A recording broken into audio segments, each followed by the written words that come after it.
What's up, everybody? It's been a minute since I've done a review video. Been busy lately, but we got to get the Raw one. I'm still trying to work on the Impacts and the SmackDown reviews, but let's get into it right here. Go home show. I believe they're in South Carolina tonight for Monday Night Raw, as they pretty much did a tribute or a moment of silence for the victims and the terrorist attacks in Paris, France that happened on Friday. Very ashamed what happened. Well, there was also word that the Bellas are over there and JB from TNA. It's a good thing they're all alright. I'm not the biggest fan of Bellas, but you know, I don't wish death upon anybody, so they made out okay. And they pretty much did a moment of silence real quick. But then right after that, I guess the crowd was respectful, or they muted the sound, but after that the Druids came out, which is kind of weird how he goes from a moment of silence going to the Undertaker. And we know how the Undertaker goes. It's mostly supposed about death and stuff, claiming souls. So I thought it was kind of odd whoever put that right after a moment of silence and had the Undertaker come out.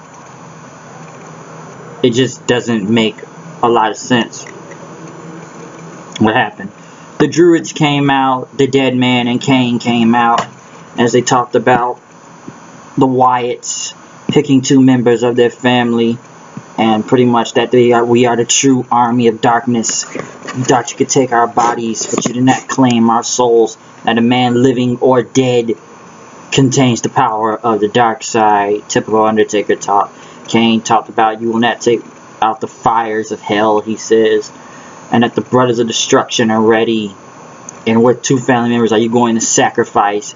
Because they know their destiny and they will not and never rest in peace.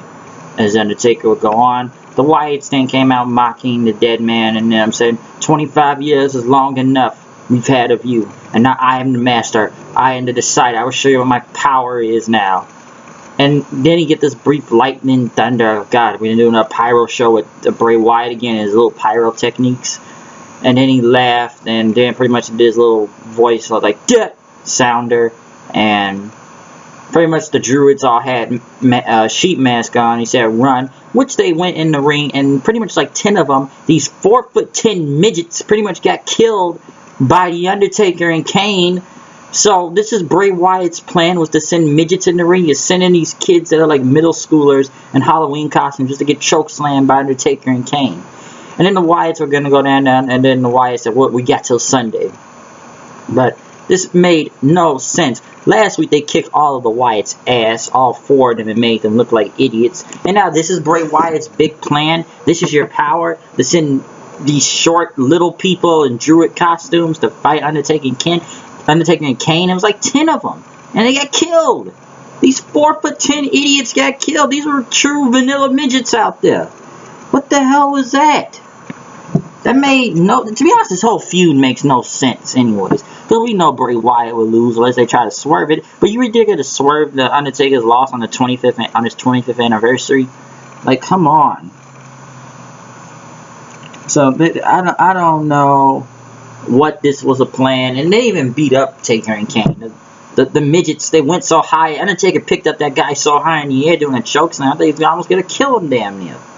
So this segment made no sense in a way. This Undertaker and Kane beating up midgets. Kevin Owens went against Neville, another quarterfinals round, which I knew this tournament is so predictable. I'm just predicting every win now. Kevin Owens won with a pop-up powerbomb after dodging the red arrow. So it was an alright match. It was a good match, really good match. And Owens would move on into the semifinals. They talked more about Survivor Series at the end of the show. Well, we're gonna get to that. Charlotte and Paige. Oof, this is not gonna go well. Kevin Owens was talking to Triple H in the back as I guess about the offer he was doing. Tyler Breeze went against Truth, which this match kind of went off. Not a squash match. And Breeze picked up the win, but he's not like what he was on NXT, to be honest. One problem is that Summer Rae is with him, so that's one of the main problems. And even though he did lose on his main debut match last week against Ambrose, which we all knew that was going to happen. So, yeah. Ambrose went against Ziggler. Another great match, I'll say that. It was a little bit longer, but it was really great. pretty much Ambrose picked up the win, and he got in the mic. He says, Survivor Series is going to be turned upside down. We're breaking all the rules. We're throwing them out. No more suits. No more ties. He said he wants breakfast for dinner. We're going to replace Michael Cole with a fish tank, and at the asylum will be here in the Ambrose Asylum. His promo didn't make sense that much, but people loved Ambrose for it, and were with him all the way, so he moved on in the tournament, which will be facing Kevin Owens in the semifinals now. So I know how this tournament's going to roll out to be. New Day came out talking about why aren't they on anything. This is our anniversary of saying that the New Day debuted, and that Undertaker, he's get his 25th anniversary. He gets to be on Jimmy Fallon, and the Usos get to be on ESPN. But we took you guys out, and about the accidental injury that happened at WrestleMania, and that'll be booted, they say. As the New Day went against the Usos, and Ryback, pretty much disqualification. Ryback pushed the referee and started beating up all of the New Day and threw him out the ring, which I don't think anything made sense. It just made him like a meathead. And I guess the ref didn't see it, but he just blatantly slapped the ref, pushed him, and beat up all the New Day. Cesaro's getting ready to come out until Triple H talked to him and said, you know, show him why you're that good out there. I can make that Cesaro section be big for you. Like, tell him to be the man. Be his man, as Triple H would say. Which I still think that just sounds weird if him keep saying, be my man. So he could be the authorities, man. Just say that. But don't say it's your time to grab the brass ring. As Reigns came out, cutting another promo, which people were booing at him anyways. Talking about, I thought about a week about Triple H's offer, and he said, no, I'm not a sellout. Even though if this was the babyface right here, why wouldn't you just say that last week? It took you a whole week to think that out. If you're going to take a week to think about the decision, and if you didn't want to begin, why'd you think about it? Reigns went against Cesaro, which we knew, and I hate sport. Well, we already know Roman Reigns was going to win. It's been planned. It's been designed like that from the beginning. And they had a good match. They had a really great match. But we knew Roman Reigns was going to win. So it's hard to believe in some of the near falls sometimes where we know the guy that's going to win. But it's just hard to take it seriously sometimes.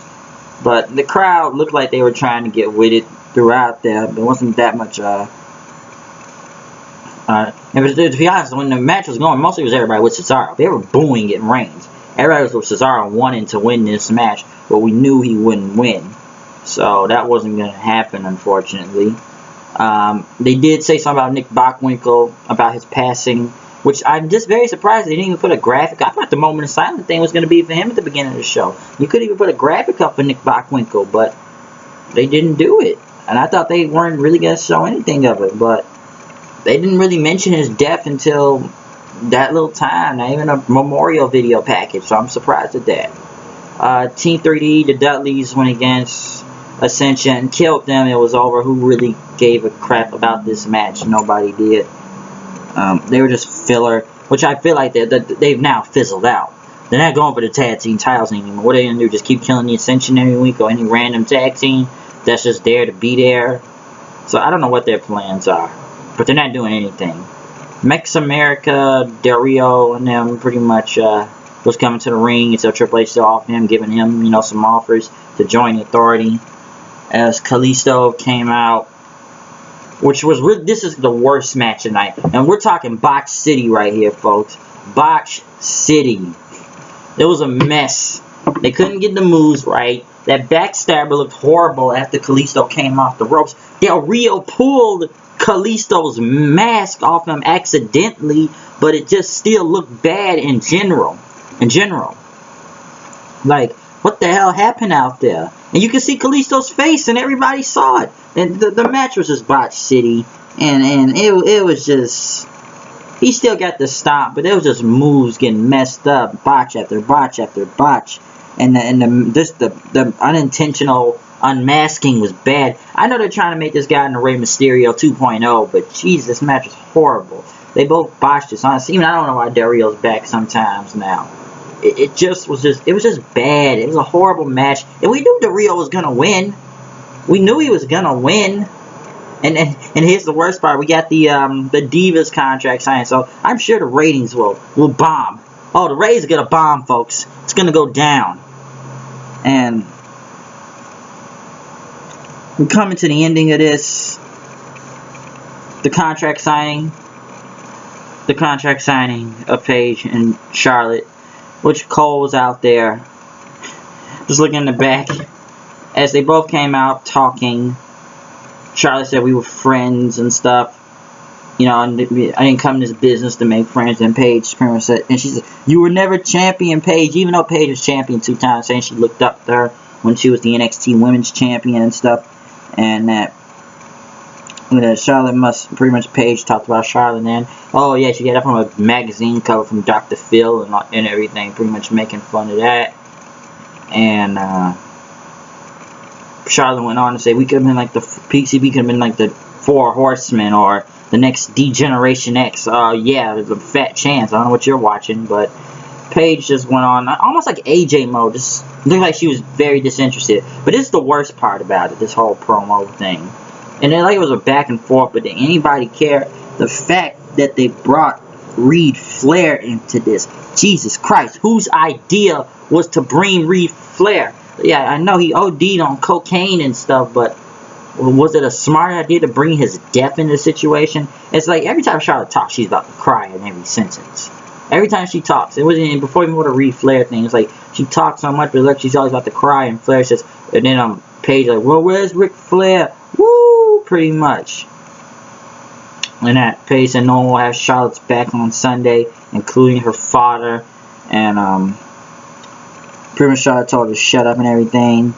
But Cole pretty much told him to sign the contract and stuff. And here's one of the worst parts. And I know this was get heat on on Paige, but Paige pretty much said to Charlotte, "Looks like you don't have much fighting. Your baby brother didn't have much fighting to meet her."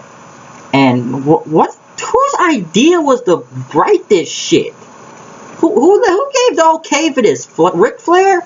Who gave? And then Charlotte just attacked Paige, and Paige pretty much ran off. But like it was a horrible ending segment. I don't know.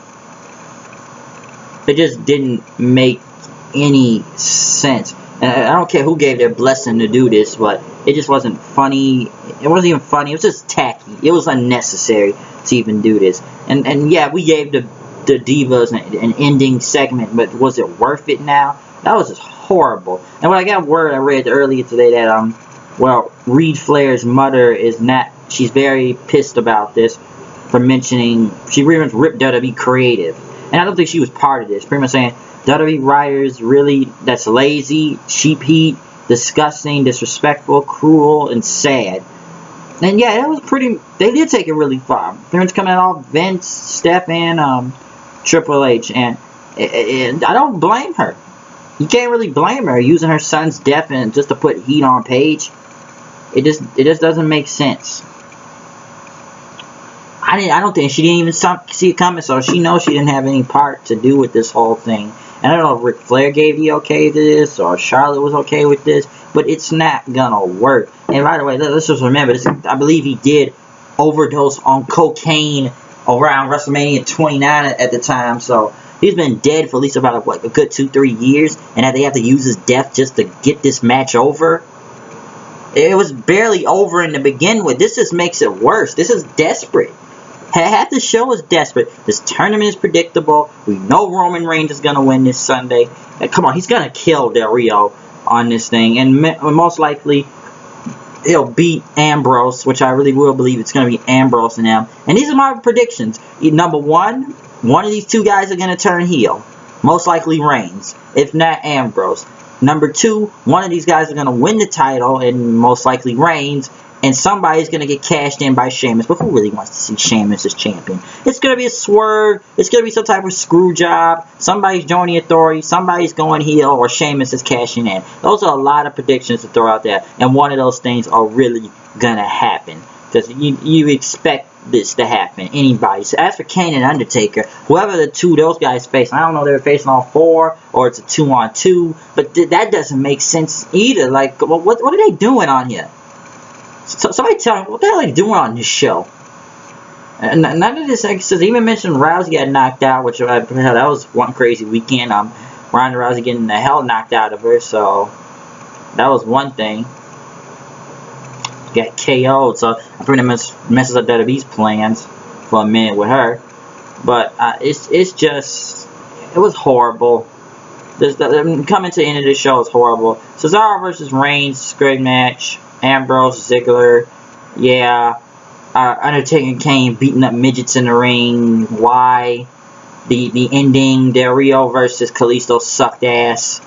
It was pretty bad. And this is the go home show, by the way, folks. This is the go home show for Survivor Series this Sunday. But I don't know. We'll have to wait and see. So I'm out of here. I'll see you guys later. Peace. Tell me what you think about this, because I don't know what the hopes are gonna have this Sunday for this show. But I'm out of here. See you guys later.